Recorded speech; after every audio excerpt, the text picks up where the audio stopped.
आदिवासी दिनाचं औचित्य साधून जळगावमधील रानभाजी महोत्सवाचं आयोजन हे करण्यात आलेलं आहे।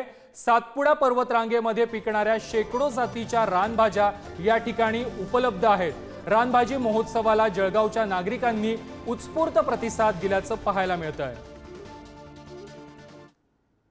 कृषी विभागातर्फे आज आदिवासी दिनाचे औचित्य साधून रानभाज्या महोत्सवाचं आयोजन करण्यात आलेलं आहे। जळगाव शहरातील रोटरी भवन या ठिकाणी आयोजन करण्यात आलेलं आहे। आपण बघू शकतो की या ठिकाणी मोठ्या संख्येने जवळपास 50 पेक्षा अधिक जे बचत गट आहेत ते या रानभाजी महोत्सवात सहभागी झालेले आहेत। महोत्सवाचा मुख्य उद्देश म्हणजे शहरी नागरिकांना एक रानभाजीचं महत्त्व पटावं, रानभाजीची ओळख व्हावी आणि आपला श्रावण मास सुरू आहे। श्रावण मासामध्ये आपला जो आहार आहे, आपल्या आहाराला सुद्धा एक जे वर्षातून एकचदा उत्पादित होणारी रानभाजी आहे त्याचं जर सेवन झालं तर काही गुणधर्म आणि काही जीवनसत्व आपल्याला वर्षभर त्याच्यापासून आपली रोगप्रतिकार क्षमता वाढते।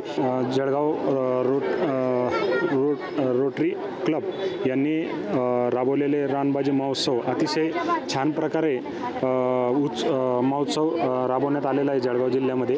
व तुम्ही बघू शकता इथे आंबाडीची भाजी असेल, चिवची भाजी असेल, परत ही असेल काय म्हणतो त्याला आपण फांगची भाजी, गवती चहा असेल, अशा विविध प्रकारे आम्ही आमच्या गावावरनं रानभाजी घेऊन आलेलो आहोत आणि मोठ्या प्रमाणे ग्राहक उत्स्फूर्तपणे प्रतिसाद मिळत आहे व आम्ही इथे आल्यानंतर खूप आनंद वाटत आहे आम्हाला।